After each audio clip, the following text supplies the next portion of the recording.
Bismillahirrahmanirrahim. Assalamualaikum warahmatullahi wabarakatuh. Rabbi shrah li sadri wa yassir li amri wahlul 'uqdatam min lisani yafqahu qawli. Sahabat, selamat berjumpa kembali dengan channel YouTube saya, Joko Susilo. Sahabat, pada Jumat barokah ini kita bersyukur kehadirat Allah Subhanahu wa taala, diberikan kesehatan, diberikan kenikmatan, sehingga pagi kali ini kita bisa bertemu kembali, berjumpa kembali ya sahabat ya. Rabbi zidni ilma warzuqni fahma. Ya Allah, semoga pagi ini diberikan tambahan ilmu dan diberikan kepahaman sehingga bisa memberikan manfaat untuk kami semua ya Allah, amin. Sahabat, pagi kali ini saya akan menyampaikan tentang bagaimana sih pemeliharaan domba di sapi Bali. Apakah memang benar-benar kedua jenis ternak ini berlawanan, tidak boleh gabung dalam satu kawasan, dalam satu lingkungan, dalam satu peternakan, atau seperti apa? Nah sahabat, judulnya adalah Stop Memelihara Domba di Kawasan Sapi Bali. Nah ini ada hal-hal yang memang urgent, ada hal yang memang benar-benar peringatan keras, warning, supaya kita tidak memelihara domba berdekatan dengan sapi Bali, karena ada penyakit yang namanya akan memunculkan penyakit yang namanya malignan catarrhal fever, sahabat. Nah sahabat, jadi pemeliharaan domba yang berdekatan, berdampingan atau bersamaan dengan sapi Bali ini akan berisiko memunculkan penyakit yang namanya MCF, malignan catarrhal fever, yang disebabkan oleh namanya virus ovine herpes virus tipe 2. Nah, sebabnya seperti apa? Ketika domba betina melahirkan, kemudian di dalam saluran reproduksinya, atau di dalam plasentanya, atau di dalam air ketubannya yang kemudian dia pecah ke lingkungan, ini akan sebagian akan mengandung namanya ovine herpes virus tipe 2. Nah, ovine herpes virus tipe 2 ini sendiri untuk si domba ini tidak menyebabkan penyakit, tidak bersifat patognomonis, tidak bersifat patologis. Dia normal ada di dalam si domba-domba betina yang melahirkan, sehingga tidak menyebabkan penyakit ya sahabat, ovine herpes virus tipe 2. Tetapi ketika di sekitarnya ada sapi Bali dipelihara berdekatan, berdampingan, maka ovine herpes virus tipe 2 ini akan tersebar, akan menularkan ke sapi-sapi Bali, dan ovine herpes virus tipe 2 ini, virus ini akan menyebabkan penyakit pada sapi Bali. Nah, akan menyebabkan penyakit sapi Bali sehingga kebanyakan terjadi kematian ya sahabat. Nah, ini virus ini akan menyebabkan peradangan yang non supuratif pada otak, retemi labile, trachea, paru-paru, jantung, ginjal, hampir keseluruhannya akan menyebabkan keradangan. Semuanya terjadi pembengkakan. Limfoglandula itu juga akan mengalami pembengkakan sahabat. Nah, MCF sendiri ini nama penyakitnya yang dihasilkan oleh ovine herpes virus tipe 2 adalah namanya malignan catarrhal fever.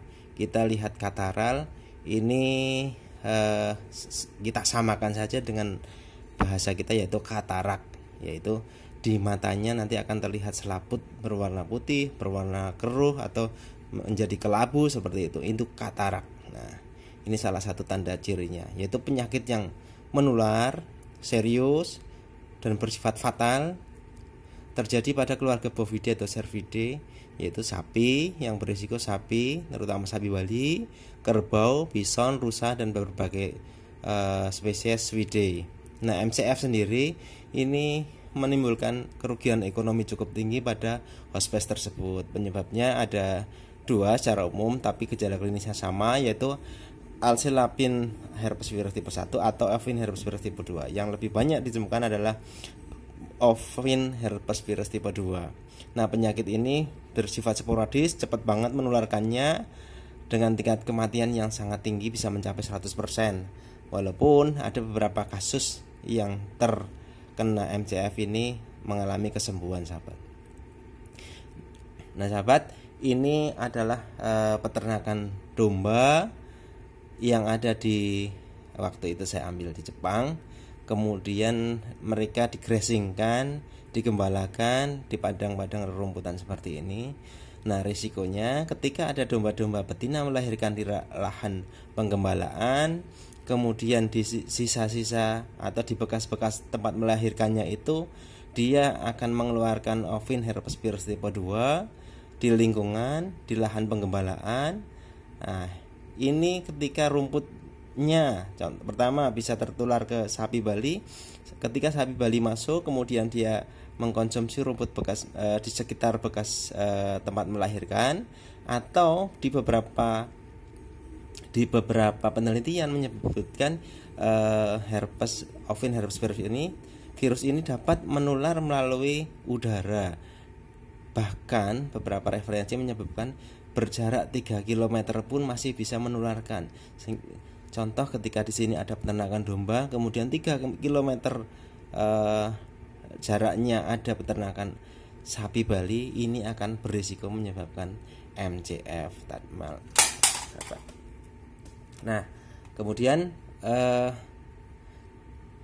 seperti ini di lingkungan kita di sekitar Sumatera juga banyak sekali sapi Bali yang mana dipelihara secara ekstensif atau semi intensif, diliarkan, digembalakan keluar. Kemudian yang harus diperhatikan, tolong ketika memang ada populasi sapi Bali yang banyak, jangan sampai ada satu peternak pun yang memelihara domba di kawasan tersebut.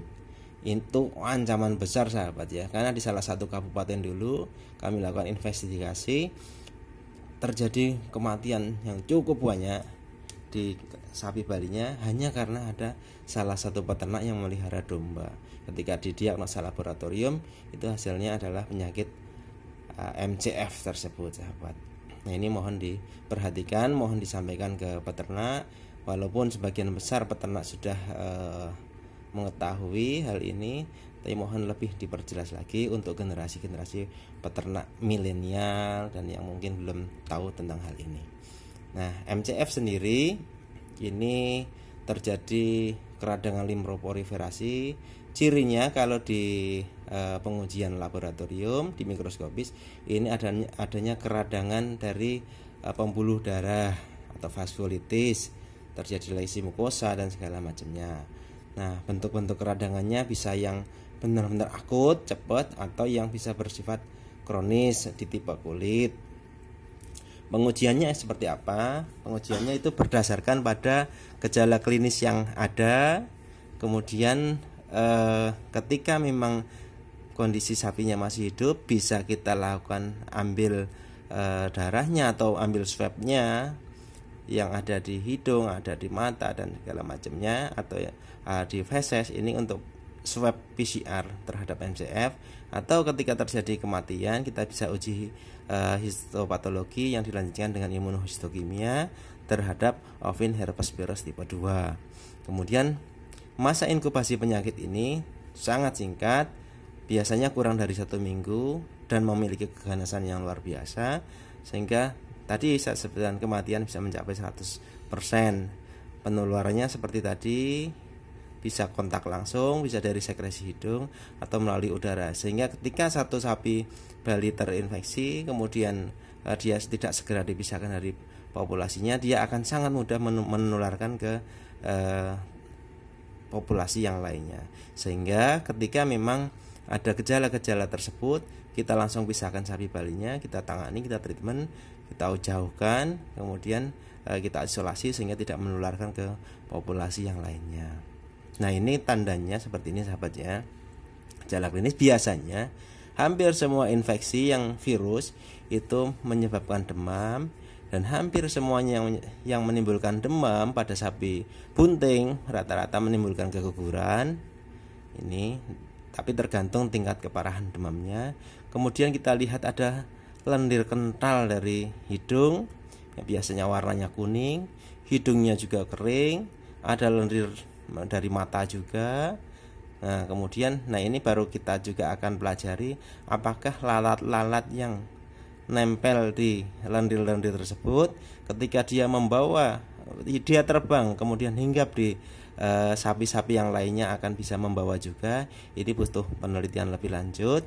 Dari lendir kental dari mata, dari hidungnya kering, kemudian biasanya disertai dengan diare juga. Nah, kemudian beberapa kasus juga disertai dengan gejala syaraf, gitu sahabat. Nah, ini contoh kasus yang ada di lapangan di regional kami.